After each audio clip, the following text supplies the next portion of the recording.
information we're going to be sharing with you. So we built up a dynamic list of speakers for you today. So we didn't want to just give you sob stories. We've got some information. We've got attorneys. We've got people that know a lot of information that we're going to share. So right now, the next up, we've got Katherine Henry. All right, Katherine is a mediator.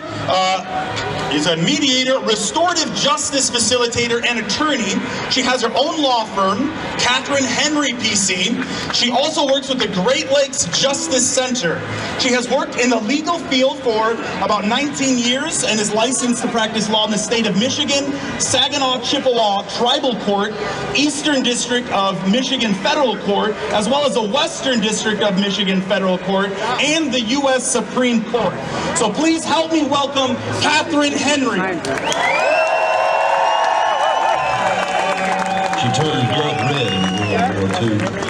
She hung limp and low a time or two. Good morning, everyone. Hopefully you'll hear me over the honking. Most of you have come here today looking for a reason to have hope, looking for affirmation that you have the right to your basic freedoms, looking for specific things you can do about all of this. My colleague, Dr. Martin Dubravik, and I have compiled both legal and medical information to do just that for you today. So who is this doctor I speak of, you might ask? He's not standing next to me. Well, Dr. Dubravik is busy treating patients right this very minute, and he regrets not being able to make it here today. But let me tell you just a little bit about why this guy is someone you want to listen to. Dr. Dubravik graduated from the University of Illinois College of Medicine, completed his residency in internal medicine at Fitzsimmons Army Medical Center. He then completed fellowship training in allergy and immunology at Walter Reed Army Medical Center. He is a member and fellow at the American College of Asthma, Allergy, and Immunology, the past president of the Michigan Allergy and Asthma Society. He is the founder of the National Board of Clinical Medicine for Allergy and Immunology, a member of the American Academy of Allergy, Asthma, and Immunology, and a member of the Michigan State Medical Society. Dr. Dubravik is one of these frontline essential medical professionals, and he is an expert immunologist from right here in Michigan. So what does Dr. Dubravik want to share with you today? Well, consider the press conference yesterday. Governor Whitmer said, we can't make decisions based on feelings and fear. Yet, Dr. Khaldun followed and said, well, we are still just in the early months of fighting this virus, and everyone needs to be patient and stay the course with these stay-at-home orders. Then the director of the Department of Labor said, the worst thing we can do is open up our economy too soon and increase infection rates.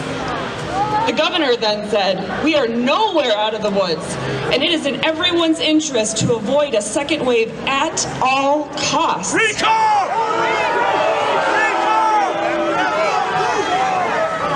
So fear-mongering is the spreading of frightening and exaggerated rumors of an impending danger to purposely arouse fear in order to manipulate the public.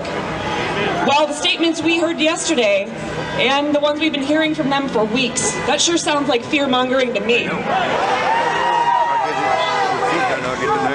Yesterday, the governor said, we are making decisions based on the best science and data, decisions based on the facts. So what are the facts they're using? Or for that matter, what are the facts that we are given? We're given the facts of death and disease, but facts in a vacuum, facts selected to create fear. So what facts are we missing? The CDC actually explains the essential data that we're missing. The CDC. The provisional counts were given for COVID-19. You know, those daily death toll numbers that are announced on media every single day. What you get when you do a quick Google search. Those numbers actually include COVID-19 deaths and non-COVID-19 pneumonia deaths. So what does that mean? Well, of the 57,000 COVID-19 deaths that were reported yesterday, The CDC actually says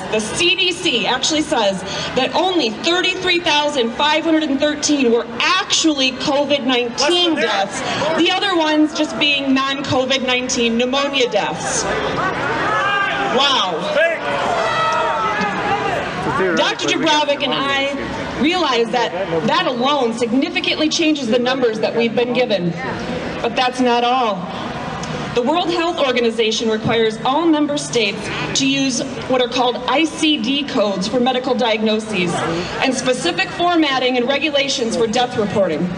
The CDC boasts that they have strict compliance with these ICD codes and regulations, especially regarding death statistics. However, despite the World Health Organization specifically requiring all countries to report laboratory-confirmed COVID-19 cases under a separate code from the mere assumed COVID-19 cases, the CDC actually requires our doctors to report all assumed COVID-19 cases as laboratory-confirmed cases. Doctors are even told by the CDC to label deaths as COVID-19, quote, more often than not. If a doctor labels a cause of death as uncertain because the doctor who has seen the patient is not sure what is the cause of death, the CDC goes on to tell us that they actually count those in the confirmed COVID-19 death counts. For any diagnosis based on speculation alone, the CDC also decreed that it will not even follow up to see whether the diagnosis was confirmed one way or another. With this highly inaccurate and unusual method of COVID-19 reporting, actual laboratory-confirmed COVID-19 deaths are entirely unknown.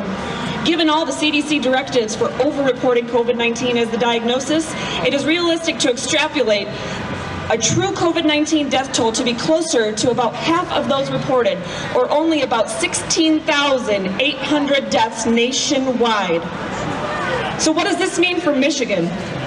The CDC tactics to inflate the COVID-19 numbers apply in Michigan the same as the rest of the country. But let's look at some specifics. As of yesterday, Michigan.gov reports 39,004 deaths from COVID-19, those are COVID-19 confirmed cases on one spot of their website. You look at another spot of the same Michigan.gov website yesterday and you see 40,399 confirmed cases of COVID-19. So, just like the CDC, Michigan.gov reports two different sets of numbers in the same period of time. Now, the Michigan Department of Health and Human Services website tells us that COVID-19 deaths in Michigan are reported under the laboratory-confirmed code. All of them are reported under that code. So that makes the COVID-19 confirmed death cases look much larger than they really are. But there is even more misleading with these numbers. Let's take the April 18th data as an example. In the advertised COVID-19 death toll numbers on the main Michigan.gov webpage, we were told 2,308 Michiganders died from COVID-19. On the same date, though, the Michigan Department of Health and Human Services website reports that the total number of both confirmed and non-confirmed or assumed case deaths is only 1,408. So when our actual health department reports 1,408 COVID-19 deaths, Whitmer in the press is reporting 2,308. So when we are told that 3,670 Michigan people have died so far this year from COVID-19, we need to realize that that number is grossly overinflated. So even if we're counting confirmed and assumed cases, the COVID-19 death rate in Michigan is less than half of what they're claiming it is. So what's the difference between COVID-19 and the flu? We hear that the flu is no big deal and COVID-19 kills people and we're being irresponsible. How dare we come protest? We're also told that COVID-19 is super deadly. Well, nationwide, the flu and pneumonia, all this comes from the CDC, by the way. The flu and pneumonia claim an average of 55,000 people every year. Recent years have been much worse, though, with over 61,000 people dying in the U.S. last year from the flu and pneumonia, and 79,000 people died the year before that, right here in the U.S. In fact, the current flu season that started around October 1st, 2019, was predicted to be a, quote, particularly deadly flu season, end quote. And it was reported as early as October 2019 that this year's flu season is, quote, dominated with the H3N2 strain, which causes more hospitalizations and deaths than any other strain.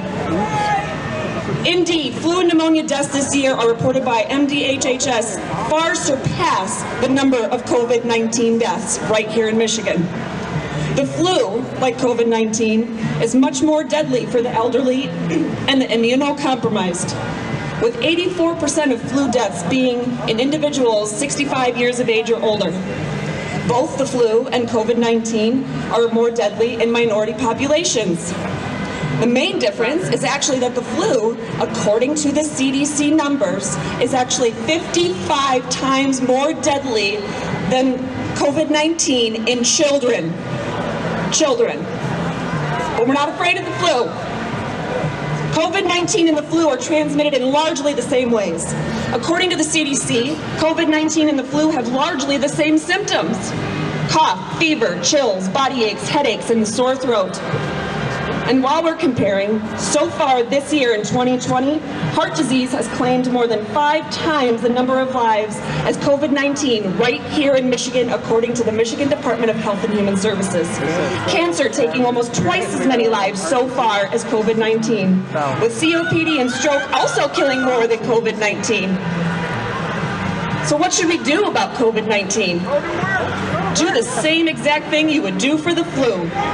Wear a mask if you are immunocompromised or taking care of someone who is. Wash your hands frequently. Use bleach and alcohol when cleaning surfaces.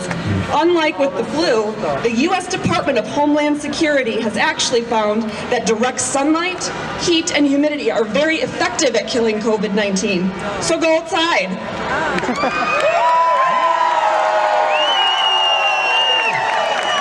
What should you not do? Well, my esteemed colleague, Mr. Dubrovik, and the World Health Organization recommend healthy people to not wear masks at all.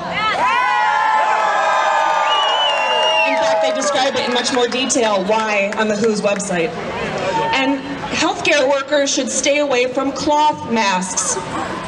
Similarly, the regular use of gloves by people in the community is not recommended by either the World Health Organization or medical providers right here in Michigan like Dr. Dubrovik. And stay-at-home orders? The CDC now calls for us to, quote, minimize disruptions to daily life, end quote. Regular physical activity is recommended by the CDC, much more than what the average person can get while being locked inside. The Michigan Department of Health and Human Services tells us, get this, that herd immunity is the best way to slow flu deaths. Well, a lot of other doctors, including Dr. Dubrovik, explain that this is the exact same for COVID-19. Stay-at-home orders negatively impact the health of the people and are ineffective at even stopping the spread of the virus. By the way, all of this medical and governmental information is quoted and available at stopcovidchaos.com. So, if stay-at-home orders are bad for us and the COVID-19 death rates are nowhere near as bad as they have claimed, what should the legislature do? Recall women! This is where my legal experience comes into play. The legislature could either not vote to extend the state of emergency, or they could vote no on an extension. Either way, don't take a vote at all or just vote no. Either way would have the same result. Michigan Codified Law 30.403, enacted in 1976, clearly states that the state of emergency or state of disaster must be ended after 28 days unless the legislature votes to approve it, or extend it. The legislature voted on April 7th to extend it to today. If the legislature votes against extending it, or if they don't even vote at all, the law clearly says the state of emergency will be over.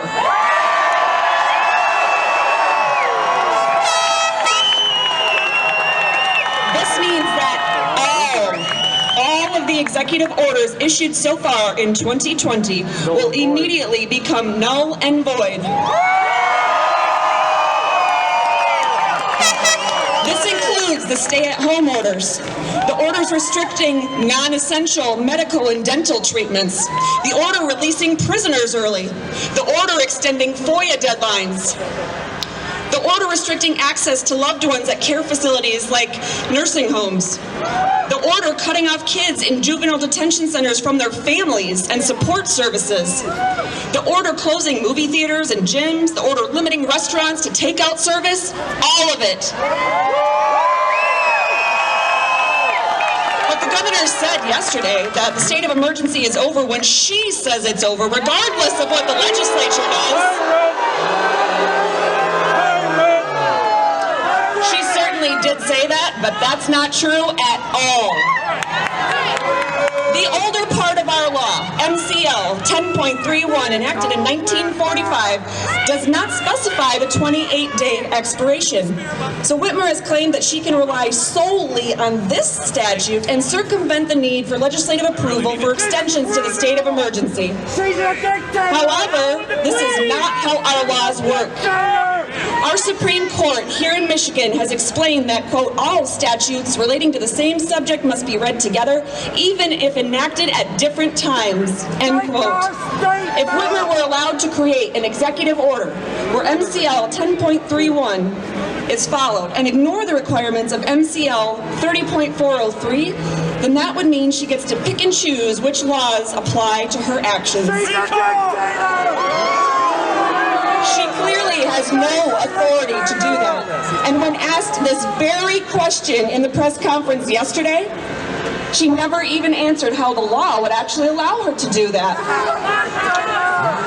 Keep in mind that if she could do that, we would have no system of checks and balances, because the governor would have total authority over our state, including the ability to set aside or completely change the laws properly enacted by our legislature. This absolute executive power does not exist anywhere in the U.S., and it is not found in any statute or constitution provision. So what if she tries to extend the state of emergency on her own authority anyway? It would clearly go beyond the bounds of the Emergency Management Act and would be illegal on its face. No law enforcement officer could enforce it. No prosecutor could prosecute individuals who violate it. And again, that goes for every single executive order she has issued in 2020, as they are all based on the governor and his emergency powers in place. Lock her up! Lock her up! Lock her up! Lock her up! Lock her up! Lock her up! Lock her up! But Governor Whitmer already knows this. She knows this. Since at least 1930, ours have made it clear that, quote, statutory language should be construed reasonably, end quote. Given the explicit 28-day time limit required, it is not reasonable to interpret MCL 30.403 and MCL 10.31 to allow a governor to circumvent the 28-day time limit by simply issuing new orders that address the same emergency conditions that were in the original order. In fact, in the 87 states of emergency or disaster that our governors here in Michigan have issued between 1977 and 2019, since the passing of the Emergency Management Act, the legislature has voted to extend them a total of 10 times, but none have ever been unilaterally extended by a governor. Go figure. Some people who know just a little bit about the law but not enough to do good have argued that MCL 30.417D stops the Emergency Management Act of 1976 from being read in tandem with the Emergency Powers Act of 1945. While the legal analysis is way too cumbersome to explain here at a speech and a rally like this, the result is clear. The entirety of both the 1976 Act and the 1945 Act are in full force and effect, meaning, among other things, that the 28-day time limit certainly does apply to this very situation.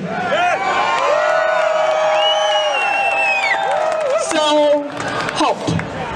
Hope is something you should definitely have in this situation, as the actual COVID-19 data is far more palatable than what they have been telling us.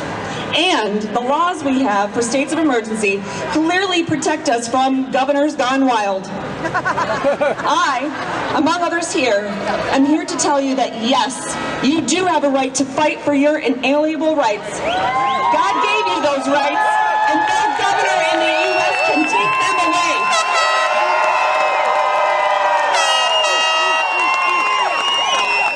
So go ahead and wear a mask, but only if you and your doctor deem it medically necessary. Don't wear gloves in public, unless you really want to. Get out and get enough exercise and as much direct sunlight on a good day as you can. If you are immunocompromised, you should stay away from large crowds and use PPE when in close contact with others. But this is America, and that is your choice.